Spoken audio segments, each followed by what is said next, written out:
Well, Nico Barella to Arsenal transfer update. I've seen very many people, especially the subscribers to this channel, coming to the comment section asking Rokani David about the update of Nico Barella to Arsenal. And I had to make some good research, obviously collect some good news about this story, and here I come to bring you Nico Barella latest update as far as this is concerned. Welcome to Rokani Media Football. This is the transfer news show and it's brought to you by Rokani David. You can as well call me already. Follow me on Twitter at Rokani Media FB, and if at all you're watching us for the very first time, endeavor to subscribe to this channel so as not to miss out on stories that we do upload in here on a daily. Remember, we want to hit 17,000 subscribers before the end of this month, and you guys are the ones that are really going to give us that mantle to hit that.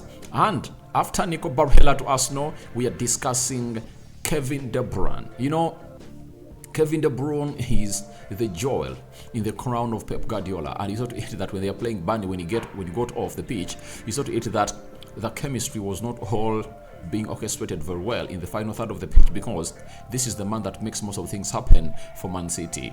Bad news, he's going to undergo a surgery and he might be out for the large part of the first spell of the Premier League season. And lastly, we are going to talk about the new captain of Tottenham Hotspur after Ken was really thrown or sold to Bayern Munich, and yesterday he lost his first game to RB Leipzig by 3 goals to nil.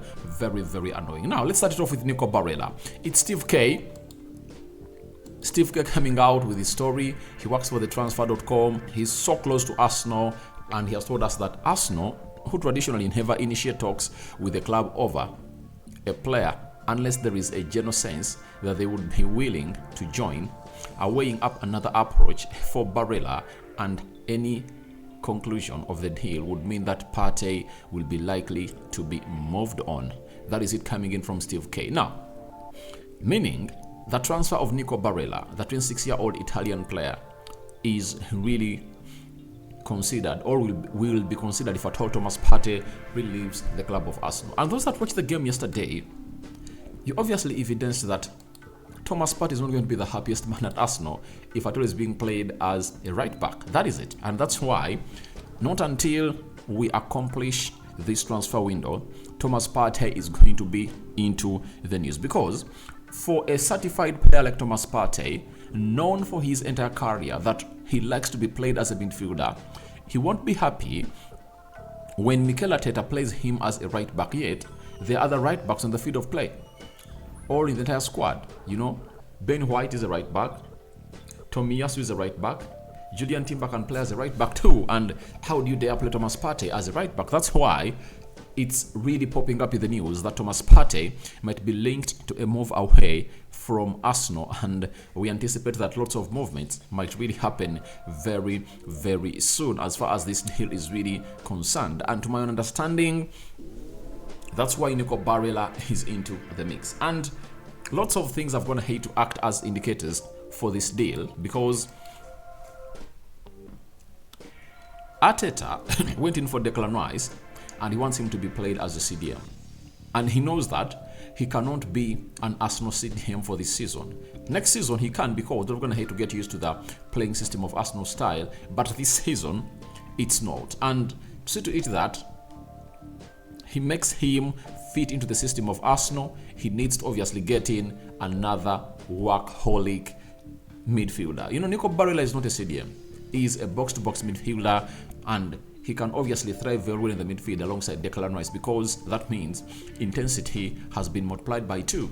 In that midfield of Arsenal, Thomas Partey and Odegaard cannot match the intensity that Declan Rice brings, and Arteta looks like he wants to bring in another workaholic midfielder. But the big question is, where is the money? Where is the money for Arsenal to spend on Nico Barella? Because Newcastle came in through and made a bid of 70 million euros, and it was rejected by Inter Milan. That is it. So that's why they ended up signing Sandro Tonali, who scored on his debut yesterday as they beat Aston Villa by 5-1 at St. James's Park. So where is Arsenal going to get the money? That's the big question that most of you should come into the comment section and will tell me know what it's all about. But Nico Barella, if he comes to Arsenal, he'll be a very good addition, and let's wait and see how that really pans out and Nico Barella is a player that Arsenal are really eyeing at. Then Steve Kerr also added on and really said the following about this deal, that Arsenal have not given up on signing Inter Milan Barella after the EPL club received indications that he would be open to a move.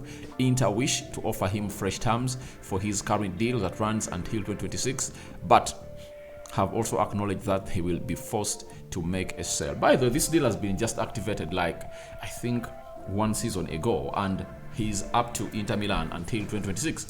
Those are 3 years from now. But when you look at Nico Barella, however much he loves Inter Milan, there are things that really come up, and you just have to obviously try to go on to the next step.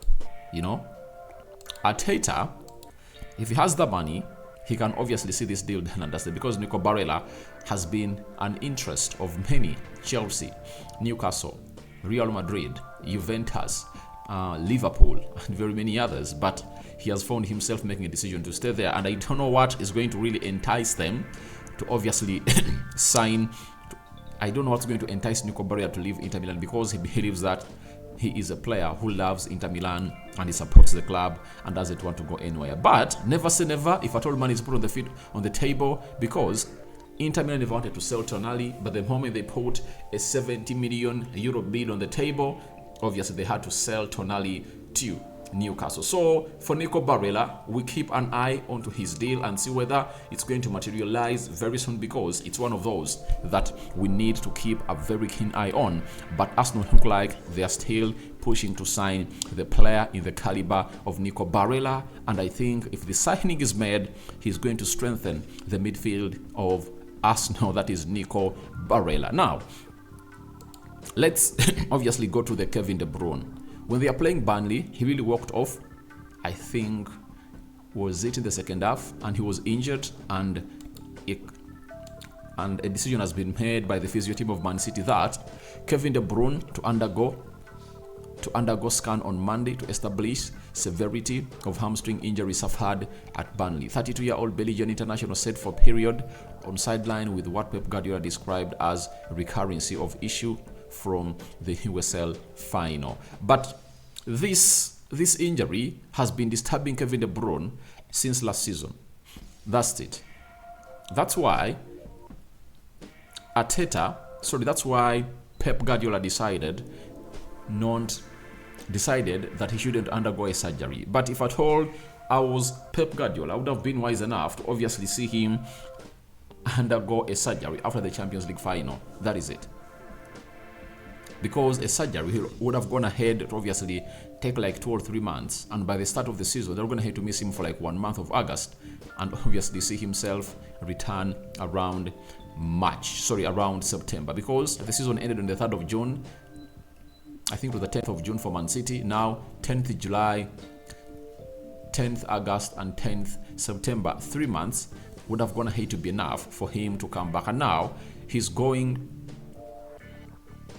to undergo a scan to establish the levels of his hamstring injury. And I think the best thing for him is a surgery.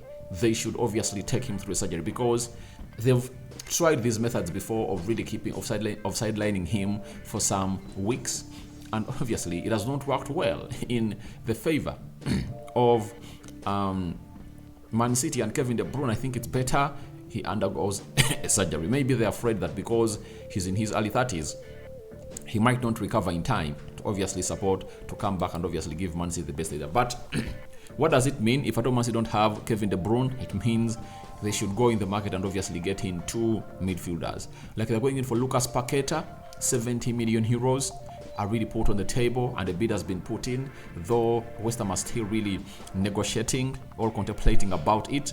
So they need to find themselves in a situation of getting in players like Gabriel Vega. I think for they getting Gabriel Vega will be a very good addition to the team, because he's really a talented guy and he's really one of the best that you'll ever see run that midfield of Man City. When you look at Kevin De Bruyne, I think Gabriel Vega gives you exactly what Kevin De Bruyne gives you, and he is still a young player. I think is he 20 years of age, 21?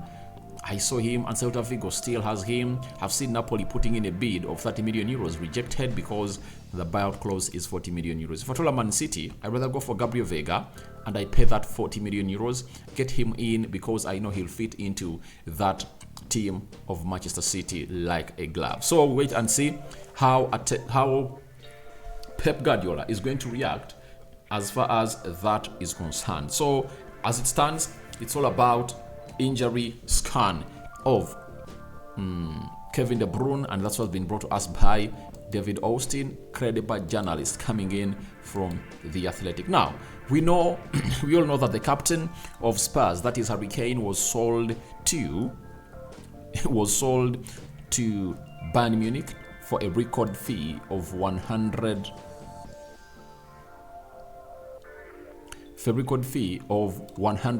million euros. That is like 100 million pounds. That is Harry Kane. And finally, they no longer have a captain. And we are all waiting to see who is going to be voted the new captain of Tottenham Hotspur.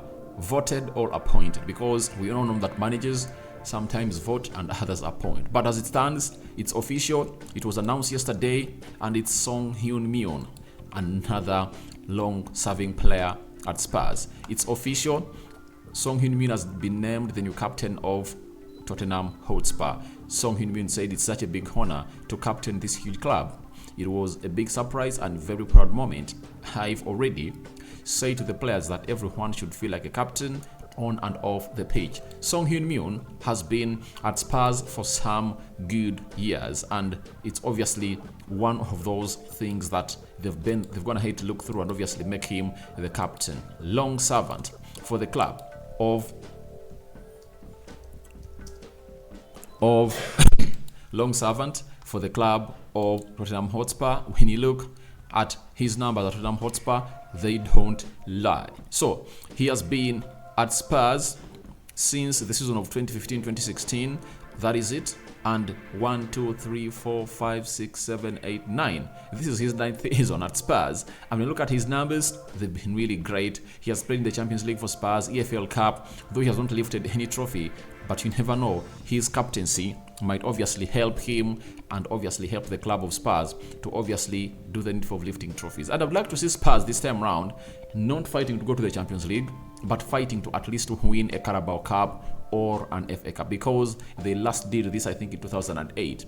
That is very, very, very long since they obviously got this going. So to my understanding, it's all about one thing. Waiting to see how he's going to hit captain Spurs today.